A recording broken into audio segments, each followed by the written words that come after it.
talking to the man, the myth, the legend, Frank Lyons down in Kentucky. Frank, you're down at Ellis Park, correct?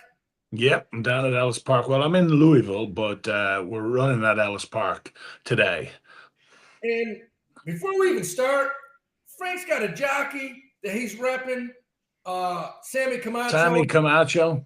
And if you look at his stats, that guy gets some more mounts. He's dangerous because percentage-wise, yeah, he's a very good rider. He is an incredible rider, really, because he's always got the horses in position to win. That's what they always used to say about Lafitte Pincay, that he'd always have the horses in position to win, turning for home, whether they did or didn't. And also saving ground on the turf. He's all about saving ground and rides a very clever race. Just needs to get some more opportunities. That's right. And I mean, look, you go to a trainer and an owner and you say, hey, look at these stats, look at these it's tough to say no. Yeah. He's done everything. You guys have done everything you can to get a foot in the door. Yeah, that's it. Hey, and we're getting it there. I mean, obviously when he rides winners, people take notice, and he's won two races from 11 starts at Ellis, and they were on horses that weren't expected to win. Right. So hey, I mean, that kid, he's up and coming. Will he ride at all at Saratoga this summer? No, he will not ride it at Saratoga. He's going to stay in the Kentucky circuit. Because, the purses are so good down here now, Howie. Yeah. It used to be like you'd go to New York for the big purses. And now Kentucky is, it's its own, it's got its own identity. And they've got, incredible purses at Kentucky Downs, incredible purses at Turfway, incredible purses at Ellis, and outstanding purses at Churchill and Keeneland. That's right. You don't have to go anywhere. No, I mean, and speaking of Kentucky, let's start this pot off right now with these yearling sales, which that was amazing. I've never seen anything like it in my life. No one's ever seen anything like it, Howie. No, there was 4 horses went for 2 million plus in a row. It was one for 1.9, but the other 2 made nearly 3 million, and another one made 2 million. It was incredible. And what did one sell for over 4 million? Yes, 4.2 to Coolmore, and John Magnier and MV Magnier signed the ticket, and that's an incredible price for a yearling. 4.2. Another one made 3.9 and wasn't sold. The half to journalism was not sold at 3.9 million. That's just crazy. That is crazy. And some of the humor came out of these sales. And one of the funniest things I thought is that Dave Portnoy of Barstool Sports put his eyes on a gray horse that he loved. And he's bidding 2 million, 2.1, 2.2.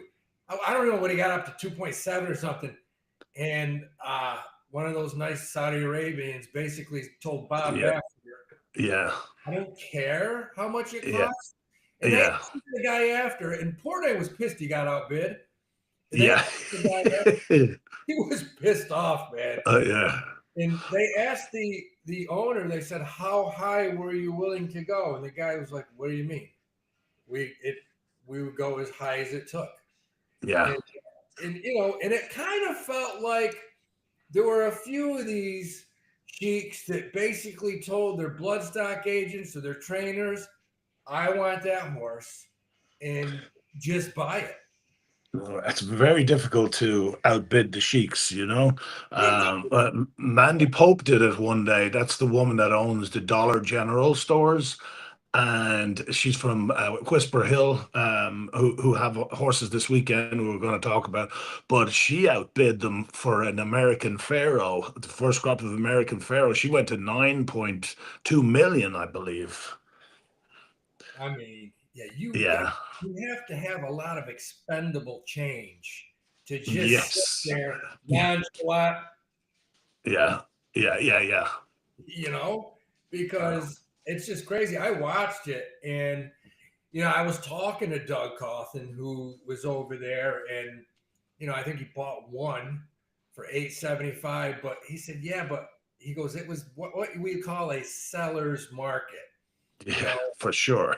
I think he sold over 15 million or something for his clients. Yeah. He said, yeah, it's a very tough place to buy. Well, because there's only 210 horses, maybe that means that every one of them will get their eye, the trainer's eyes will be on them, and they'll have mostly seen every one of those 210 horses. Whereas you come to Keeneland, you got 5,000 horses going through the sale. That's a lot different of a sale. It's a much bigger sale, but it's not as as concentrated as Saratoga facing Tipton, which I'm not saying it's a better sale, but there's more horses to look at. Yeah, everyone I talk to that, like yourself, that seems to know thoroughbreds, they always kind of say you can get better value in Kentucky at the yearling sale. Yeah, well, you will. I mean, you have to get better value than that, or we're not going to be buying horses ever, right? I told Doug, I'm like, what the hell? Like, it seemed like every other horse was going for 800. I mean, they start the bidding. They were starting at 100, and he's like 100, 200, 350. It's like they weren't even going up by 50. It was just I know. Which is always something that I disagree with at the sales when they're going up by 100,000. Now that's because they're going to go well up there. But when it comes to 70, 80,000, and the guy says to you 80, 90, I'm like, no, 81. I'll save that other 9,000. 81. $58.38, please. Yeah. And you can do that. You can say to them, 81. That's what I bid. Yeah. And they'll say, okay. Okay. 250, 350. Yeah, man, that was crazy. I watched it and I just was like, I sat there and I was like, man, you know what? There's a lot of money in this world. I wish I had, But it's a great time, isn't it? It's like Saratoga sales. That is the most fun sale I've ever been to. And by the way, they set every record. Every record. Ever has yeah. That was interesting. And I'm looking forward to next week because I'm going to go to the New York yearling. Sure. I'm going to go check. So now, when does that start? Doesn't that start today? I thought it was Saturday, Sunday. I don't know. Monday. I'm not sure. All right. Well, we'll figure it out. I think it's 10th, 11th. I'll find it. Yeah. It's 100 yards that way. I'm definitely going. If you're wrong, you can always come home. So what about the racing this weekend? We got the Arlington Million and Beverly D, the Secretariat at Colonial. That was my favorite race of the year, the Arlington Million. When it was back when it was in Chicago. I remember being a kid and it was just 2 words: John Henry. John Henry. Yeah, that's it. And I think you were the one that told me the story about how after one race where he came in second, he just started walking right to the winner's circle because he didn't know he got beat. Oh, I didn't tell you that. No. He was so used to winning. Yeah. The winner's circle that after he lost one race, he still headed towards the winner's circle. Oh, wow. Wow, he was as human a horse as you've ever seen. I knew the exercise rider, and Ron McAnally, who trained him, is a great friend of mine. In fact, Ron's daughter just texted me the other day and said to me that her dad had asked for me to come out there, and they're having a special tribute for Ron McAnally at Santa Anita, and he'd love me to be there. And what a great honor that is, and what a great man he is. Well, everyone I talk to in this business, and I'm up here, I run into too many people, and everyone that talks about Frank Lyons are like, man, that guy knows horse racing. He's done it all. They all love you. They love you. He doesn't know anything else, but he knows horse racing. No, they always say good things about him. But let's quickly let's just start with today, and we're gonna go quick because as soon as we're off this podcast, I'm not even jumping in the shower. I'm putting You're heading straight there. Sprinting. That's it. And I'm going to the office and I'm picking up 5 box seats. I probably Beautiful. Yeah. And I'm going to watch our horse try to redeem himself in the 6th race, the 4-horse, Hoosick Falls. Yeah. You're in today? We're in today, Frank. Ah, geez. Good luck. Maiden special, 80,000. It's a good race. Could be very tough. And did Johnny ride him back? Johnny wanted to ride him back, which really okay. Well, that's a very good sign. Yeah, you know. I mean, first time out, we know what happened, and it was a disappointing run. But the fact that Johnny wants to ride him back must mean that you can throw out that run, because Johnny wouldn't be riding him back if he didn't know he was a better horse than that and expect more from him.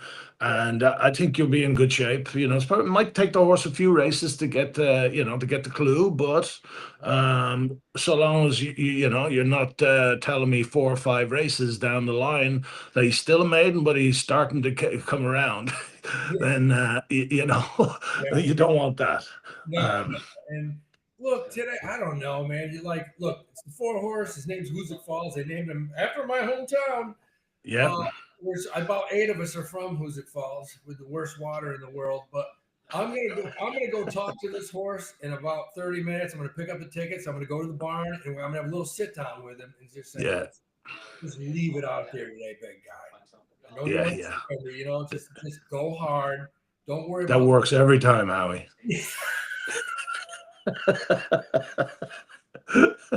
Yeah. Yeah. You know what I used to do? I used to put a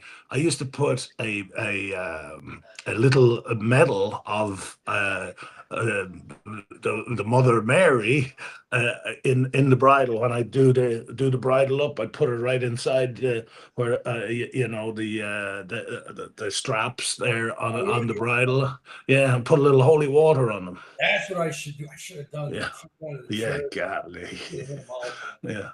Well, I'm gonna go talk to him and just, the last time I felt bad because he finished the race, he's in his barn, and I just walked up, and this horse has always hit me, biting blood, and he backed into the corner. I said, Chuck, look, what was that? You killed us. You didn't even show up. And he went back in the corner and put his head down. You said that. I felt bad for yelling at him, but today's a new day. I have a good feeling. If we get out of the gate, he can be competitive. Johnny gets him going.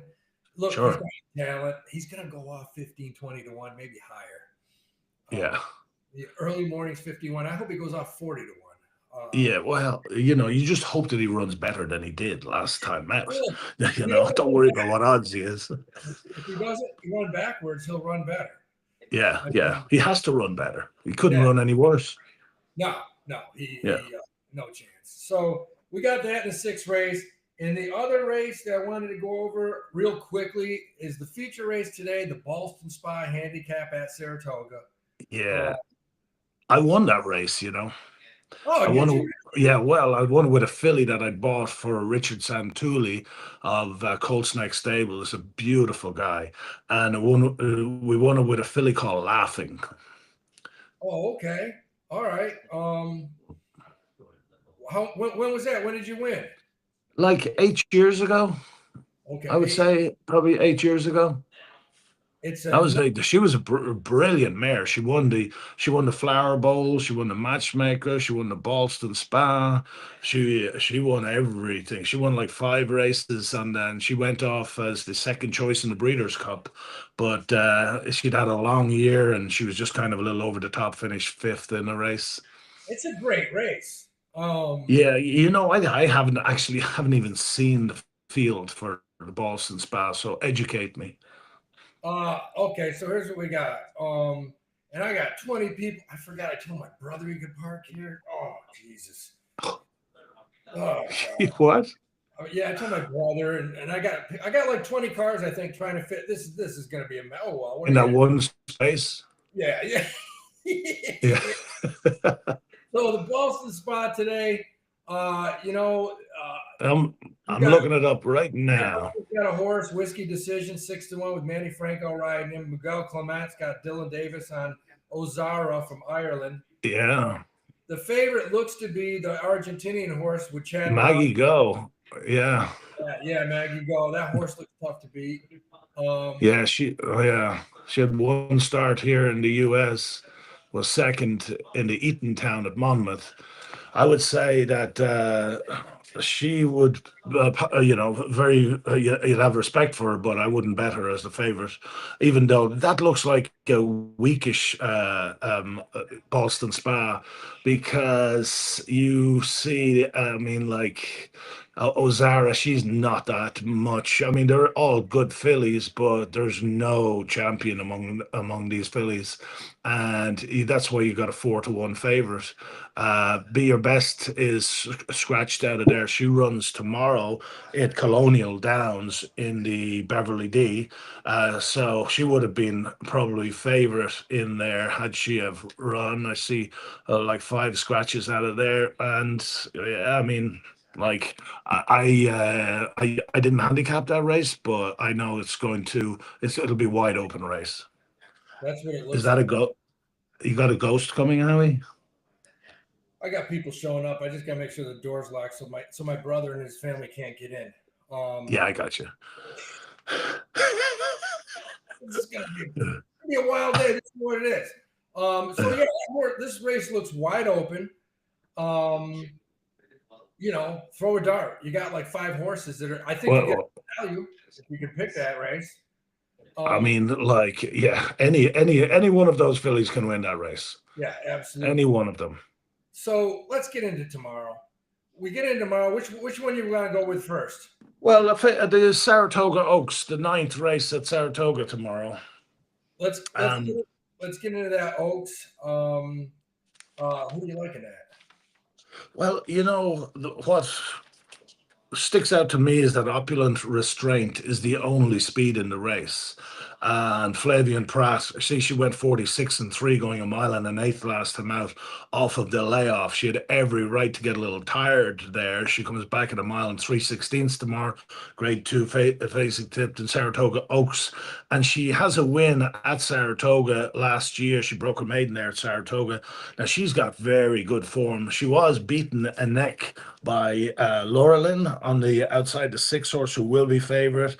Laura Lynn beat her fair and square that day, but I think that Opulent Restraint, with having Derail and having a clear lead with Flavien Prat on now, she'd one of the best front-running riders aboard her last time out in Joe Rosario.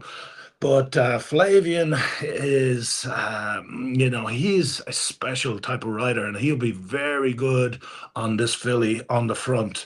There's a couple of fillies with European form in there. Scott Hyder owns the 2. Signamore, he was previously trained by Joseph O'Brien in Ireland. Decent filly in Ireland. Brendan Walsh trains, and she came over here and she won the Boiling Springs last time out at Monmouth and got 1 She was 5-1 that day. She'll have a chance also. But then the 3-horse Go-Go Boots, who's owned by Bobby Flay, she will take a lot of respect and a lot of money. Although she's winless on the grass. I'm gonna kill this guy. Like, buddy, this isn't in your house. What are you doing? Oh my God! All right, yeah. Do you have to take care? Leaves right now, and like you got the wrong house. Number 1. Yeah. I'm gonna go throw eggs at him. I'm gonna go throw eggs at him in a second. Yeah. Okay, I'll talk to him. I'll talk amongst what? You like the 1, Flavien Prat? The 1? Yeah, I do. The 3 filly Go-Go Boots, I've got a lot of respect for her because I've got a lot of respect for horses coming from Europe. She added blinkers last time out. She ran 4th behind Garden of Eden. That's Aidan O'Brien's filly. She's she had won a listed race before that, and I don't think that that was a great race. She run last of nine in the Epsom Oaks behind Aidan O'Brien's Mini Hawk and also Aidan O'Brien's Whirl. Whirl is probably the best filly in Europe, best 3-year-old filly anyway. And so I'll give her some respect. Go Go Boots. She's run against very decent fillies in Europe, and then Laura Lynn. I mean, she's got a big chance. She's undefeated. She's won 404. And she won at the Penn Oaks the last time out, and that was on the yielding turf course. So she's won on firm, she's won on good, she's won on yielding. I don't know what the course is going to be like tomorrow, but that's the horse I like. I like the 6. Laura, yeah, he's got a guy on him. He's got Kendrick Carmouche riding him. Yeah, and, sure. Yeah, he rides hard. This is a big money race. He's going to be laying it out there. I like that horse. I like that Irish horse. Yeah. Well, I mean, she's by Zarak out of a Cape Cross mare, and she's owned now by Newstead Stables, and she's probably the Zarak side of her allows her handle any sort of surface, because those Zaraks are very, very good horses on anything in France and in Europe in general. But this race tomorrow, I mean, it is there's only 6 horses in there, but it is kind of wide open because you've got 9-5 favorite, and the longest price is 8-1, and she's won 2 in a row coming into this, 2 out of 3, and she's trained by Arnaud Delacour. She's by Churchill. I'm talking about the 4 Evershed, and she'll have a chance too. So I mean, it is a wide open race, even though there's only 6 horses in there. Yeah. I'll go for the 1 though. Popular Restraint. You're going for the 6. Yeah, I like the 6. I just like Kendrick, man. He's having a good meet. He's having a great meet. Yeah. He had 13 winners up to this being printed like 3 days ago, and I believe I've heard his name like 3 times since then. So he's having a tremendous meet. I think he's named on horses at Colonial Downs too. We'll have a look at that in a minute. He'll stay right there though at Saratoga. So we get into one of my favorite races ever. I've been watching this race since I was a little kid. And tomorrow, race 10, the Sword Dancer. I mean, this is one of the greatest turf races that there is. Yeah, there is. And I remember a few years ago, I was dating this girl that didn't really know much about horse races. And we were riding a horse called Mirror Mission for Ian Wilkes, and he hit that front turning for home and opened up 3. And I'm like, go on, come on. And she turns to me and she said, do you like these shoes?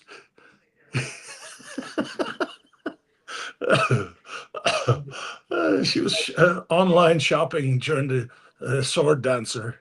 That's when you just look at her nicely and go, shh. Yeah. Okay.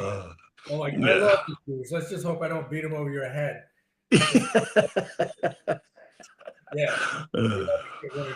So the Sword Dancer, that's got a very interesting horse in here. The 1 El Cordobes.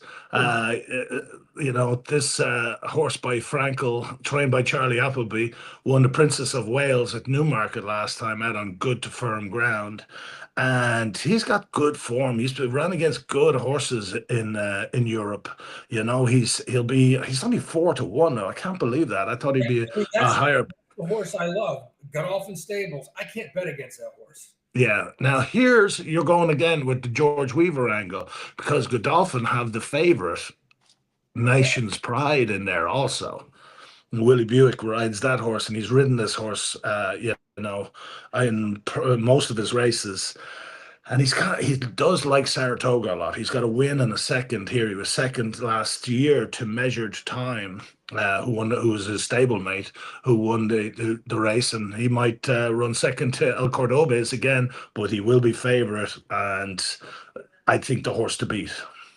Could be. So you got the 1-5. That could be a Godolphin Stables exactly. There you go. Well, it could be because there's not much else in the race besides Farbridge, who deserves a ton of respect, having coming in off the Bowling Green win. Last time out at Saratoga, he's won 2 races from 5 starts at Saratoga with 2 third-place finishes, over 800,000 earned there at Saratoga. So Farbridge, he loves Saratoga, and Miguel Clement, he can do nothing wrong these days. It seems like since his father Christophe passed, he passed leaving him a stable full of horses ready-made, and Miguel's done a very good job keeping the stable together, and they're winning big races left and right. I mean, that kid's having just a great year. He's having a great year. He's a sharp kid, smart kid. Well, he works hard, and the horses look great, and he just took over and basically does the same thing that Christophe did. He's got a great career ahead of him. He's off to a good start here at Saratoga. Very good. And he's got a great wife there in Acacia. Yeah. He does. He does a great She is a knowledgeable person. She sure knows her horses. Yeah. And not too bad to look at either. All respect. No, not too bad to look at. Yeah. I've never done that though. 25 again. Yeah, I would be, doing everything I could and getting So we go right into one of our favorite races. Now, before we start getting on the Arlington Million, tell people, why is this race in Virginia? Why did they move it to Virginia, of all places? They could have moved it anywhere. Well, I don't know why they did it. Yeah. But it's like that's a very much like Arlington turf course. They ran it at Churchill Downs for a couple of years, the Arlington Million, I believe, and that's when Churchill's turf course was little kind of screwed up, and they needed to get that turf course right. So they moved it to Colonial, and I'm not sure, to be honest with you, because it's a very difficult place to get to Colonial. When it used to run at Chicago, they used to land in Chicago, and they would be 15 minutes over to the racetrack.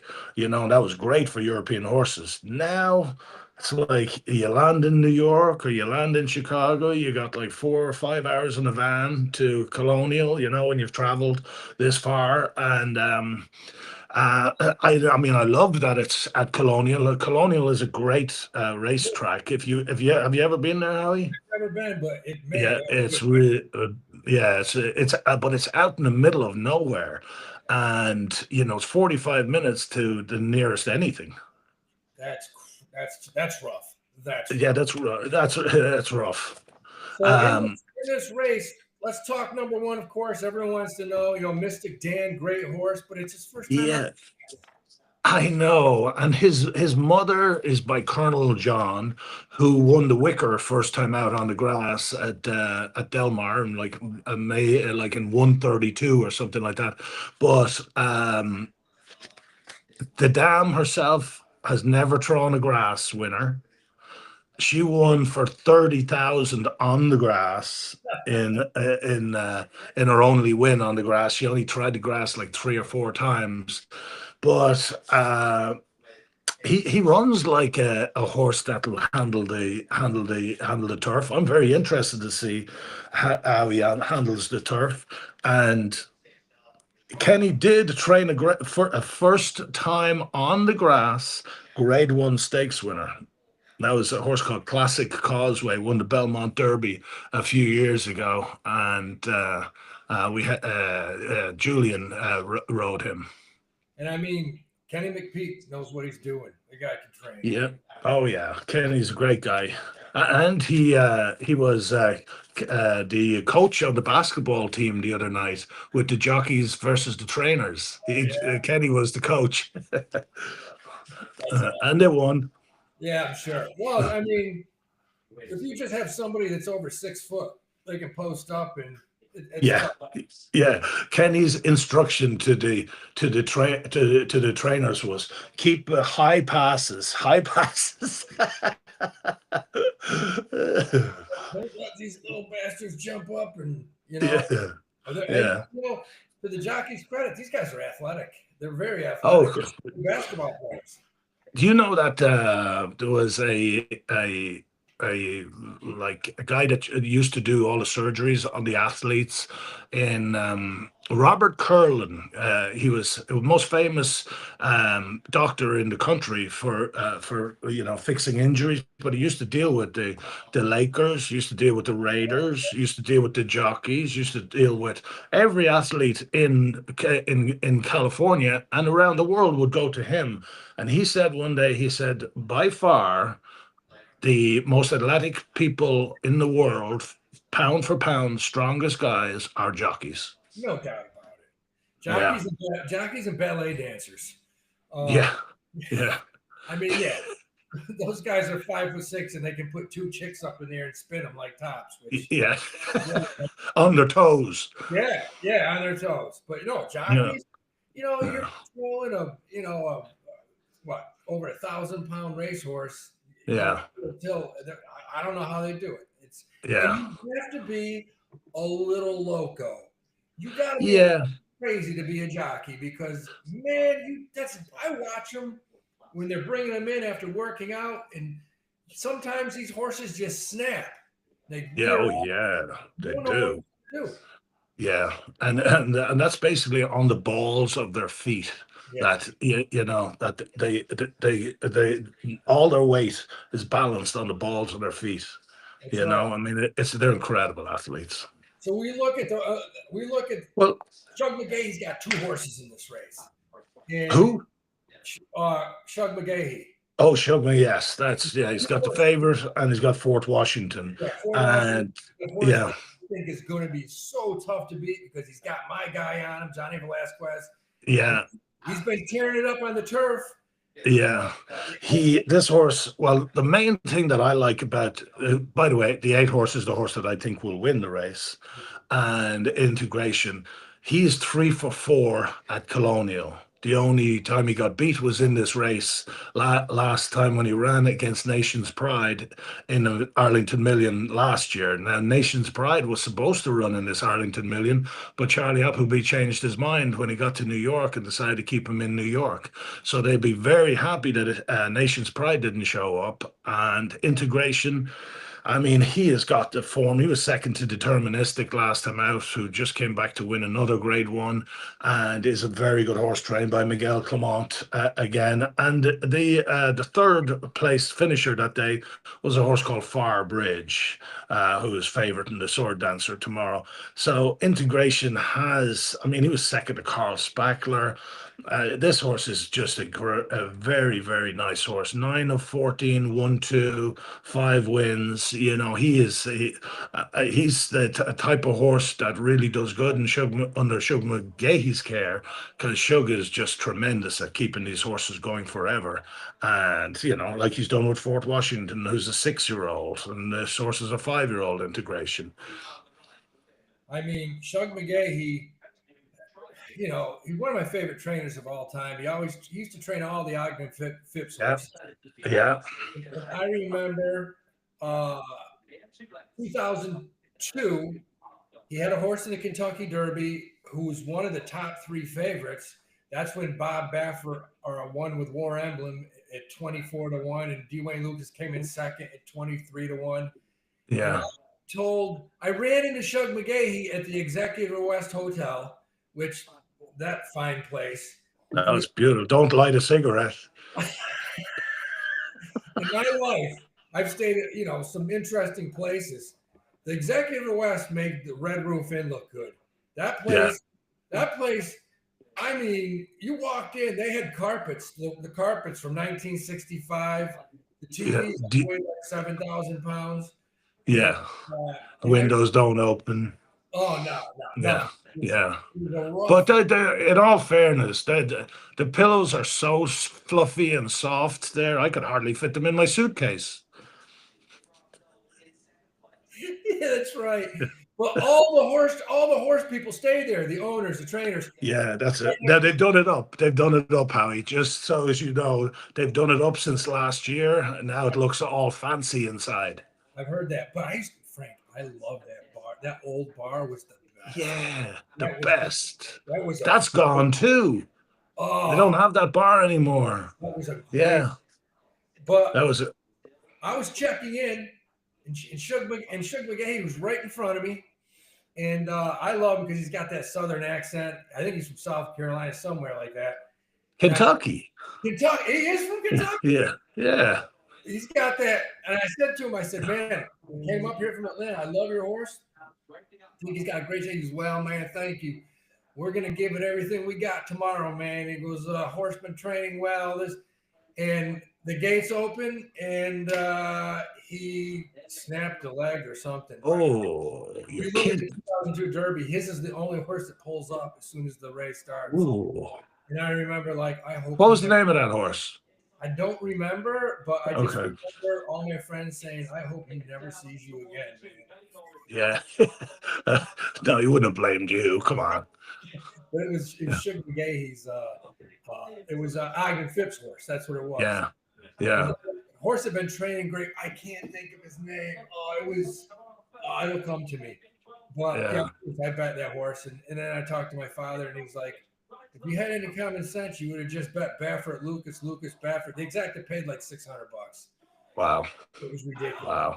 Wow. But that's so look at what about this Arlington Million then tomorrow?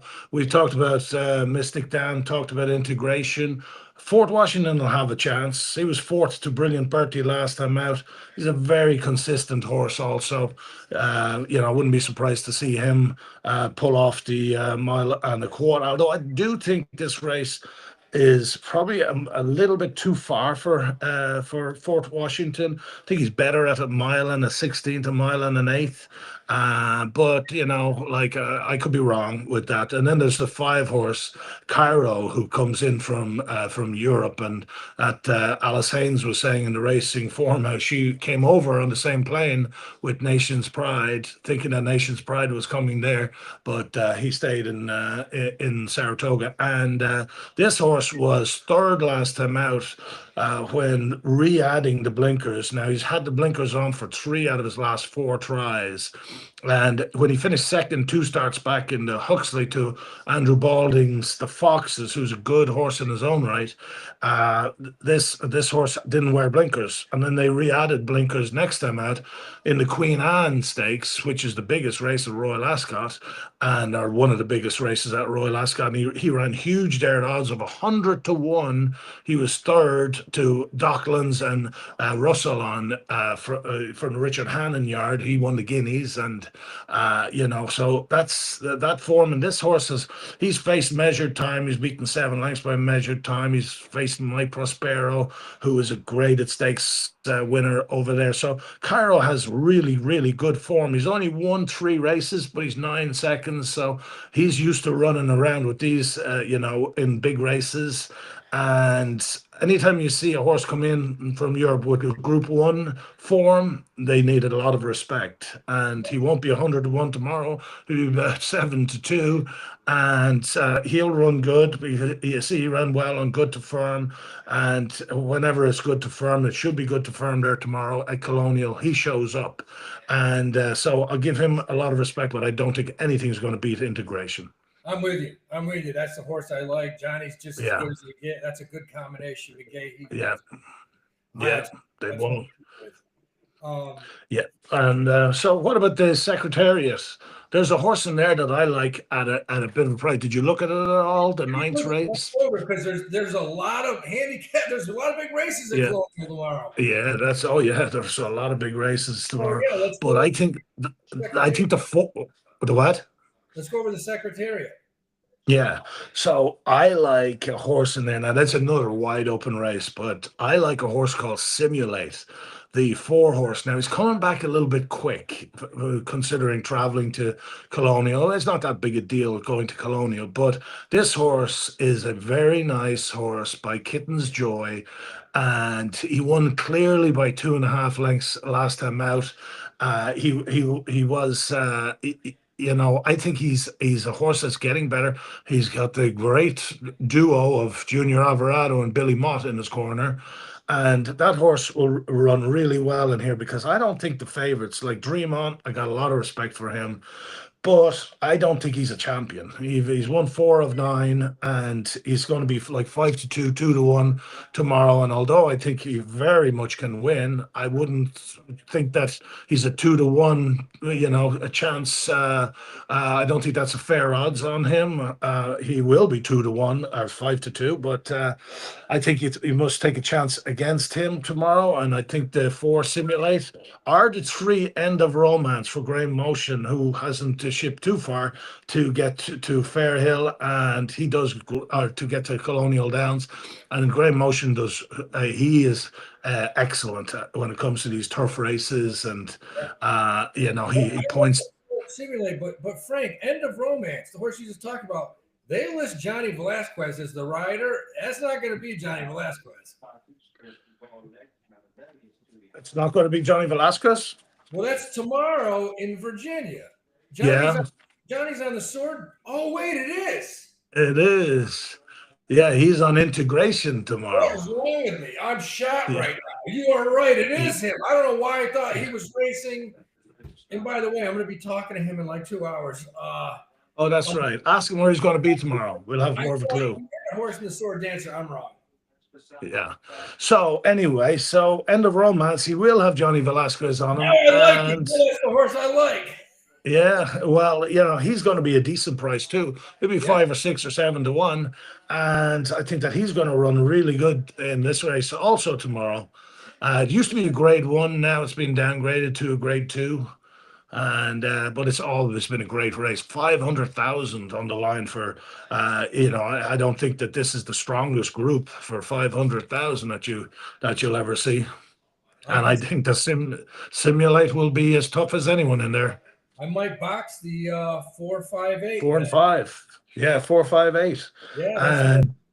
Yes. So I knew that the one horse Giacosa, he was my play in the American Turf last time out at he was 20-1, and I thought I bet him to run first or second, and he ran very well, and he'll run good in there too tomorrow. But I think he's a horse that always needs a race. And both times he's come back off, first time out, he was beaten 13. And then when he came off the layoff in February in the Risen Star, it was the Risen Star, and he's more of a grass horse. He was 12th, beaten 39 lengths, So I think he'll probably improve off the race tomorrow. But if Keith Desormeaux has him tight, has him almost 100%, he'll be tough in that race tomorrow also.